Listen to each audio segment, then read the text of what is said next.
Okay, we're back. Yeah. During the break, we actually had quite a few interesting discussions, and one of it was actually that people should work on their marriages, because after a while, the magic seems to be The lost. spark has faded. And after people have children, they sort of just think, okay, since the children are done, let's live with each other. And if we can't, then that's it. Yeah. And now, actually, in this segment, we want to talk about technological advances. So do you think because the younger generation, so to speak, are more technologically wired up, they can find out a lot more things about the next party, and their spouse and all that? Do you think that's one of the factors, or could be an upcoming factor in divorce cases in the future for Singapore? I think that when people find out certain things about each other through the internet or through the phone or SMS, it's not the technology that's at fault. It's really the carelessness of the person who's not able to hide what he wants to do perfectly. So it's not the technology that is there. I mean, of course, obviously, if you leave your handphone there and all the love messages are still in your SMS book, then your wife sees it, and obviously, or your husband sees it, then obviously, there'll be unhappiness in that relationship. Slight unhappiness. But technology does help. Yeah, technology does lawyers try and seal the divorce, as it were. No, but I would think that maybe in the older generation, maybe there would be less option to actually check out. I mean, it's not so much carelessness, but more like there's less option for people to project themselves in the internet. So that's in the old days they used to write letters. They leave love notes. They keep photographs. Yeah. So technology is only a progression of that. In terms of your SMS, in terms of your emails. So it still all comes down to the guy, whether he sets himself up or herself up for disaster or not. Okay. Xiaowen, any thoughts? It does take much more effort to write a love letter. Yeah. I think whereas SMSs and emails, it's easy. I mean, 2 minutes, I'm done. You just and people have this thing about passwords. Yeah. It seems that the cases that I've done, invariably somehow the password is the birthday or something, and it's very easy for the spouse to just go into the account and see it. Of course, there are privacy issues they may think, but I think by that time, obviously for a spouse to check on emails, what's on the desktop and all that, there's already a suspicion. I think the other party, his behavior or her behavior has already given rise to some suspicions. And this technology thing is just it just assists the other party in confirming her or his so-called worst fears. Yeah. Okay. So as a counselor, would you counsel people not to check out if they have suspicions, or? What do you mean by not to check? As in, let's say if they suspect that person is sort of doing some hanky-panky, should they indulge in their suspicion? Well, it all depends. You see, I think sometimes the women's intuition are very strong. Oh, women's intuition, that is technology. You don't even need technology. Okay. Right. Okay. And then, as you said, when their behavior patterns start to change, that's where they pick up. All right. Then, I mean, if I'm going to counsel someone who suspects and confirms that the other the other spouse has a third party, okay, and if you're going to pursue further, I will ask first of them to get them to take care of their own emotional needs by knowing the truth, which they already knew the truth. What is that going to do to them?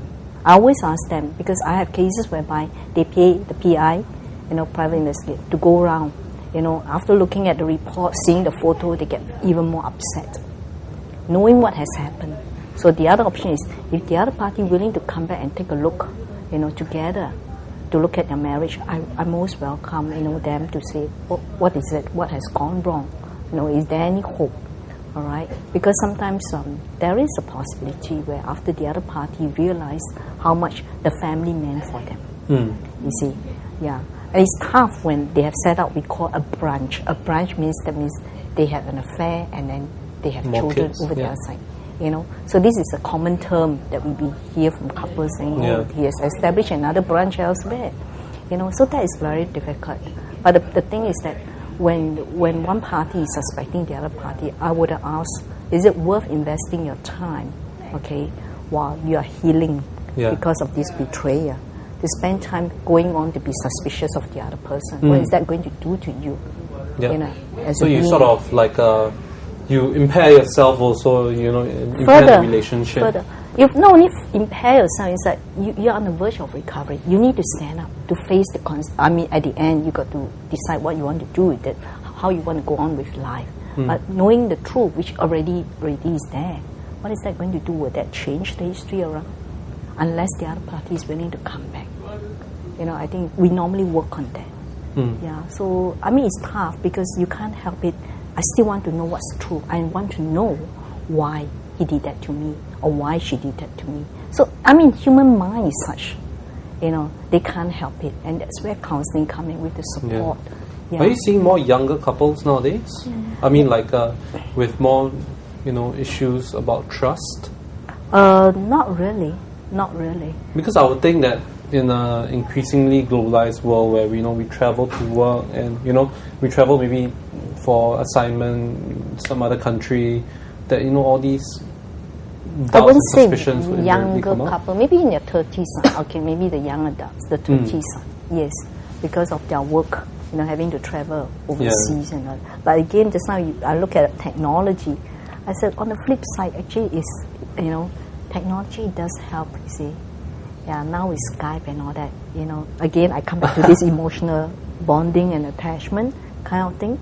Now, why can't we use technology to assist us in drawing closer, rather than blaming it? Technology is the one that, carelessness. Yeah, you said, it's not technology, it's what you use with something that is going to help, rather than looking at something that is going to destroy your marriage and blaming on it. So, and that's what we look at it, and we always advise couples, if you see some dangerous sign, for example, if you start to become suspicious, or you see the other party withdrawing and you're pursuing so much and trying to dig more and be suspicious, this is time, it's a warning sign in your relationship. You need to do something about it before it gets worse. Velle, any thoughts? Yeah. I feel that love letter is still better. Love letter is still better. Yeah. Because love letter you can see black and white. You got through SMS you cannot see much.